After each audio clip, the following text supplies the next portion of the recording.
Hello दोस्तों, मैं professor Tausif Sheikh और आज के इस वीडियो में स्टूडेंट का सबसे इंपॉर्टेंट सवाल।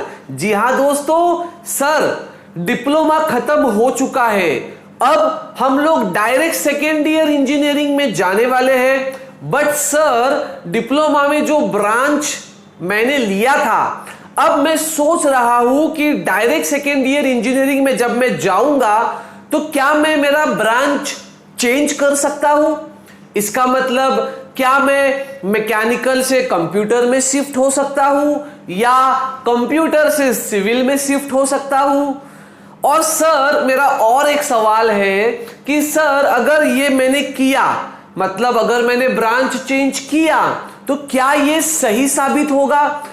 और स्टूडेंट का तीसरा सवाल ये भी है कि सर इसका वैलिड प्रूफ हमें बताइए कि एक्चुअली ऐसा किसी ने किया है और उनको एडमिशन मिला भी है। अदरवाइज आपको पता है कि कैप राउंड में वैसे भी हम लोग कॉलेजेस बहुत ही कम डालते हैं, और अगर उसमें हम लोगों ने ब्रांच चेंज करने वाले कॉलेजेस डाल दिए और अगर हमें एडमिशन नहीं लगा तो हमारा कैप राउंड भी वेस्ट हो जाएगा। जी हाँ दोस्तों, तो आज के इस वीडियो में आपके वो सारे सवालों के जवाब मैं देने वाला हूं, और वो भी वैलिड प्रूफ के साथ। जी हाँ दोस्तों, तो चलिए शुरू करते हैं, सीधी बात नो बकवास।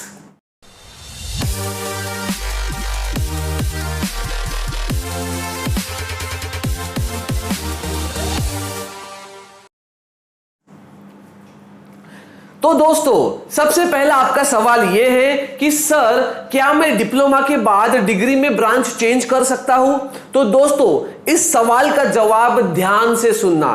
दोस्तों ब्रांच चेंज करना, इसके अंदर दो अलग अलग कैटेगरीज आते हैं। मतलब जैसे कि आपको पता ही होगा कि हर एक ब्रांच का अपना एक सब ब्रांच होता है। जैसे कि मैं आपको एक्सप्लेन करके बताता हूं। आपको पता है कि अगर मेन ब्रांच मैकेनिकल इंजीनियरिंग है तो उसके जो सब ब्रांचेस है, जैसे कि production engineering, automobile engineering, metrology engineering या मटेरियल साइंस, तो दोस्तों ये होते हैं मैकेनिकल के सब ब्रांच। अब दोस्तों अगर मैकेनिकल का कोई बंदा मैकेनिकल छोड़कर अगर प्रोडक्शन में जाना चाहता है, ऑटोमोबाइल में जाना चाहता है, तो ये तो बहुत आसान है। This is also one type of branch changing. But दोस्तों ये ब्रांच चेंजिंग उसी ग्रुप के अंदर हो रहा है। मतलब मैकेनिकल वाला बंदा उसी के ग्रुप के अंदर के जितने भी कॉलेजेस है उसके अंदर आसानी से एडमिशन ले सकता है। जैसे कि कंप्यूटर इंजीनियरिंग के अंदर आपको पता होगा आईटी मतलब इंफॉर्मेशन टेक्नोलॉजी भी आता है, तो कंप्यूटर वाला आईटी में जा सकता है, आईटी वाला कंप्यूटर में जा सकता है। इवन इलेक्ट्रिकल वाला इलेक्ट्रॉनिक्स, इलेक्ट्रॉनिक्स वाला इलेक्ट्रिकल। तो दोस्तों ये होते हैं बेसिकली मेन ग्रुप और उसके अंदर के सब ग्रुप्स। दोस्तों मैंने सारे सब ग्रुप नहीं बताए हैं, एक मेन ग्रुप के अंदर बहुत सारे सब ग्रुप होते हैं, बट आपको ओवरऑल कंसेप्ट पता चलना चाहिए। अब यहां पर जो मेन ग्रुप वाला बंदा है वो सब ग्रुप के अंदर आसानी से घूम सकता है। मतलब उसी सब ग्रुप के अंदर का कोई भी कॉलेज आसानी से पा सकता है। इसके लिए कोई वैलिड प्रूफ की जरूरत तो बिल्कुल नहीं है। अब प्रूफ की जरूरत किसे है? फॉर एग्जाम्पल मैं आपको बताता हूं कि अगर मान के चलिए कि किसी बंदे को प्रोडक्शन इंजीनियरिंग चाहिए, फॉर एन एग्जाम्पल किसी बंदे को प्रोडक्शन इंजीनियरिंग चाहिए या मैकेनिकल इंजीनियरिंग चाहिए, और वो बंदा डिप्लोमा खत्म किया है इलेक्ट्रॉनिक्स एंड टेलीकम्युनिकेशन में, या हो सकता है उस बंदे ने डिप्लोमा खत्म किया है सिविल इंजीनियरिंग में, और वो बंदा अगर ये वाले ग्रुप में जाना चाहता है, तो सर मुझे बताइए क्या ये पॉसिबल है क्या? ये आपका सवाल है, राइट? तो दोस्तों यस, ये भी पॉसिबल है। अब आप बोलोगे कि सर कैसे? आप बोलोगे सर कैसे छोड़ दो, हमें प्रूफ दिखा दो। तो चलिए अब आपको प्रूफ दिखाते हैं। दोस्तों जैसे कि अभी आप आपकी स्क्रीन के ऊपर देख रहे हो, ये जो पर्टिकुलर आप शीट देख रहे हो, ये पिछले साल का मतलब 2020-21 का कैप राउंड 1 का जो लिस्ट लगता है, प्रोविजनल मेरिट लिस्ट, मतलब जिसमें बच्चों को कॉलेजेस अलॉट होते हैं, वो है। अब इसके अंदर आप देख सकते हो ये लिस्ट प्रोडक्शन इंजीनियरिंग का है। किसका है? प्रोडक्शन इंजीनियरिंग का कैप राउंड 1 का है, जिसका सब ग्रुप है 402। आप देख सकते हो प्रोडक्शन इंजीनियरिंग और आगे लिखा है 402। अब दोस्तों इस लिस्ट में आप देखोगे टोटल 10 बच्चों को एडमिशन मिला है, बराबर है, जिसमें उन 10 बच्चों के आगे उनका कैंडिडेट सब ग्रुप लिखा होगा, मतलब कैंडिडेट का ग्रुप, जैसे कि 401 लिखा है, आपको दिख रहा है, तो 401 401 इसका मतलब क्या है? 401 ये मैकेनिकल का कोड है। तो मैंने आपको पहले ही कहा था कि मैकेनिकल वाला प्रोडक्शन ऑटोमोबाइल में तो आराम से जा सकता है। चलो ये भी मैंने आपको प्रूफ के साथ बताया। अब उसी में आप सीरियल नंबर 8 को देखोगे तो वहां पर आपको दिखाई देगा कैंडिडेट सब ग्रुप इज 302। तो दोस्तों 302 वाले को 402 में एडमिशन मिला है। इसका मतलब 302 ये इलेक्ट्रॉनिक्स एंड टेलीकम्युनिकेशन वालों का सब ग्रुप है। तो इलेक्ट्रॉनिक्स वाला मैकेनिकल ग्रुप में एडमिशन ले रहा है। Is it possible? Yes, valid proof के साथ आपको बता रहा हूं। अब उसी ग्रुप में आप लास्ट नंबर देखिए, 10 नंबर, वहां पे सब ग्रुप दिखाई देगा 201, मतलब सिविल इंजीनियरिंग वाला 201 ये सिविल का कोड है, और सिविल वाला प्रोडक्शन मतलब मैकेनिकल ग्रुप में आकर एडमिशन पा रहा है। तो दोस्तों यस, क्या ये पॉसिबल है? यस, ये पॉसिबल है।